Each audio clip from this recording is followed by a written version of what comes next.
Hey guys, so this is the second of our video series covering the features of the Samsung Galaxy Note 9. We'll be doing this bi-weekly for the next 2 months, so stay tuned for that. If you'd like to catch our previous video covering the features of the S Pen, you can click on the icon above or in the description down below. In this video, we'll be covering the camera features of the Samsung Galaxy Note 9.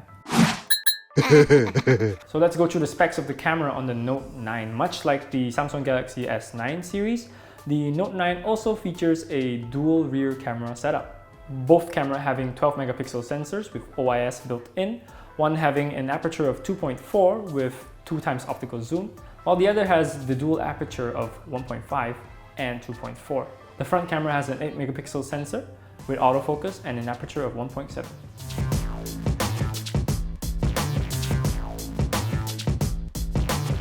One of the main features of the Note 9's camera is the dual aperture.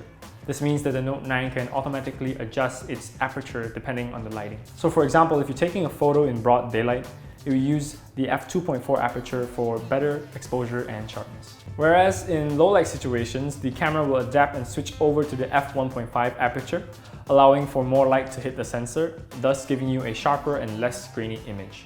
The f1.5 aperture also gives you a shallower depth of field and a more blurry background, giving you that sweet bokeh. Oh, and you can manually switch between the two apertures in the Pro mode if you'd like a little more control.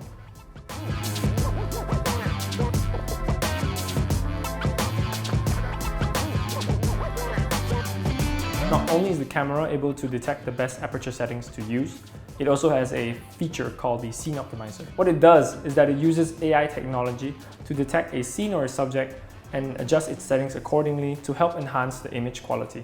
The Scene Optimizer has 20 modes. So for example, if you're taking a picture of someone, it would detect as a portrait and adjust accordingly to bring out the details of the image.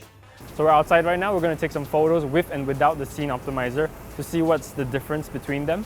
So we're going to take some photos of the flowers here. All right, the Scene Optimizer is turned on. We're taking a photo of the flower with it. And now we're going to turn it off and take a photo of it without. All right, let's take a look. So here's a picture of with and without the Scene Optimizer.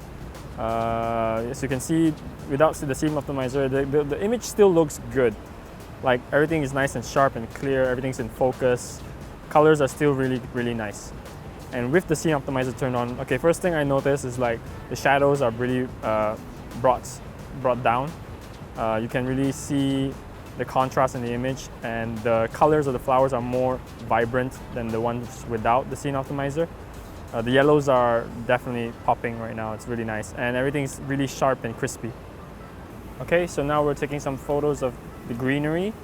All right, the Scene Optimizer is working. I'll take a photo, and now we'll turn it off. Okay, take another photo. All right, let's review them. So you can see this is the one without the Scene Optimizer. It's still good. Everything is still nice and I'd say vibrant by itself already. Color looks good. Sharpness everything is sharp, nice and in focus except the ones in the foreground. Okay, here's the one with the Scene Optimizer turned on. Okay, you can definitely see the comparison right here. The color is definitely more richer, more vibrant.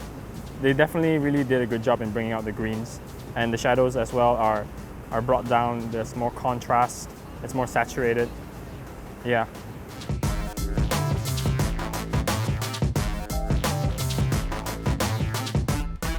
The Note 9's AI camera is also smart enough to have a flaw detection feature. What this means is that it detects flaws like blurry photos, excessive backlighting, smudges on the camera, and even if your subject blinked in the photo. All without needing to go into the gallery. Because after the photo is taken, a prompt will appear letting you know which flaws were detected so that you can immediately take another shot. Okay, so right now we're going to test out the flaw detection. We have Ken over here. All right, so we're gonna try and see if we can get the blinking prompt to appear. Okay, again, blink on 3. 1, 2, 3. There you go. Make sure no one blinked in the last shot. See, all without even needing to open the gallery. All right, one more time, Ken. Blinked on 3. 1, 2, 3. There you go, the prompt. Make sure no one blinked in the last shot. Okay, so now we're trying to look for the blurred photo prompt. I'm just going to give it a little shake as I take the photo. here. Yep, the last shot might be blurry. All right, that works. So let's try another one. Let's take it again. Let's go again. A little bit of shake and snap. Yeah, the last shot might be blurred. So yeah, it works. Cool. Lastly, you can use the S Pen as a remote control for the Note 9's camera, so you can take photos and selfies at a distance, all with a click of a button. If you'd like to know more about the features of the S Pen, check out our previous video.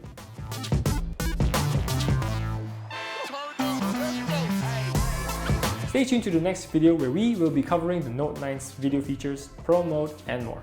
Like this video if you like it, subscribe to us if you haven't already, hit the bell to get notified of our future videos, and I'll see you guys next time.